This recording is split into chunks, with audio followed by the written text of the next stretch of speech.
The normal question every human being faces at one phase of his life or many a time in the process of leading life is that who is shaping my destiny? Why this destiny is going like this? Why I am able to achieve certain things what I feel and I am not able to achieve certain things what I want to get ambitiously. What is the force behind this? What is the process and all those things? These questions are quite normal to any sensible human being. Here I would like to bring few sentences of relevance from various books I have referred and I have learnt from the spiritual literature. Very eminent men of spiritualism, wide reading, and thorough analysis of the world and mind, they say the divinity that shapes our ends is in ourselves. I repeat, the divinity that shapes our ends is in ourselves. All that a man achieves or fails to achieve is the direct result of his own thoughts and actions. Lot of difference between thought and action. Converting the thought into an action with velocity and with relevant action to the contemporary society wherein you are living, that is a big process that has to be done by you with your assimilation of these circumstances in which you are thriving and in which you want to thrive even in spite of facing chaotic conditions.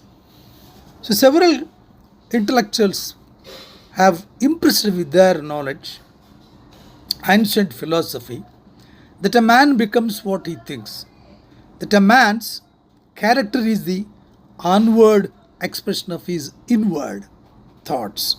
He had traced back to the Upanishads, a sacred literature of the Hindus. Man becomes that of which he thinks. Yadbhavam tadbhavati. He had found it eloquently expressed in the writings of Buddha. The mind is everything. What you think, you become. And in the meditations of Marcus, your life is what your thoughts make it. He had found the same basic idea in the writings of Confucius, Muhammad, Aristotle, Socrates, several other eminent philosophers, that he knew it, that of course, that most familiar form the millions did from the Bible also, as he thinketh in his heart, so is he. All the great teachers of every age had declared this simple truth, that a man's life and character are the result of his own inmost thoughts and ideals and his ability to transform those ideas and thinking into action. It was a philosophy as old as civilization, but ever fresh and new. Surely it is proved truth that his own life is in his hands. James Allen reflected that he had been very poor in his youth, had known none of the advantages any young man count consensual. He had started out with nothing to build and except it was within himself, but he had known that he wanted to do and he to be what he wanted to be. He had kept his dream and his ideal everlastingly before him, worked on that and achieved. He had tried to live the life he imagined, and in the end, his dream had become a reality. That is what, as a man maketh, so is he. It was such a simple, obvious truth that he wondered how it has worked in his life and become a monumental example.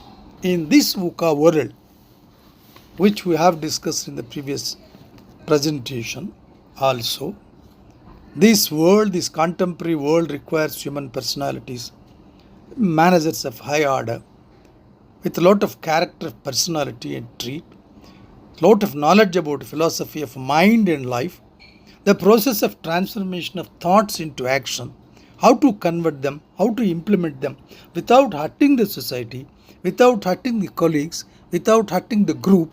That art has to be achieved, that art has to be learnt by the managers who wants to become agile, who wants to become successful in this VUCA world. Anyone could be successful. People forever complaining about things outside themselves, blaming their conditions and circumstances on everything but their own thoughts and ideas. They never realize that they made their own good fortune, that their lives were the results of their own thinking. Good thoughts bear good fruit, bad thoughts bear and bad fruit. And a man is his own making, his own creator, his own gardener, his own nurturer.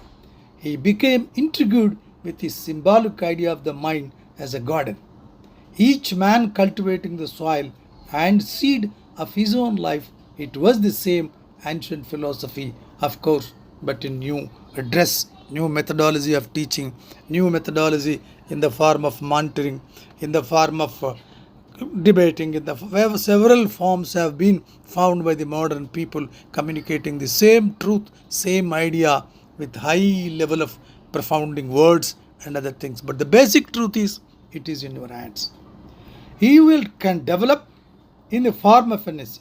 He decided young people can much depend on their thought and transformation process into action rather than on the luck and chance.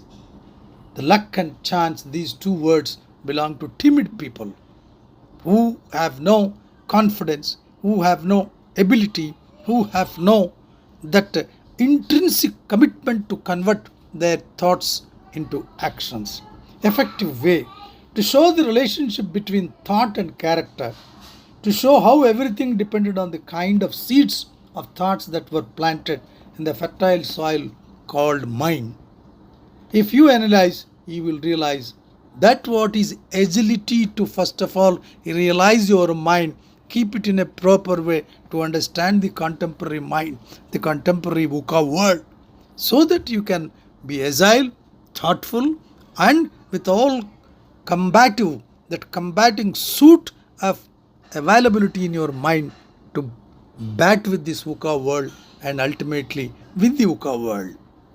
It was a brief nature. Several things can be explained.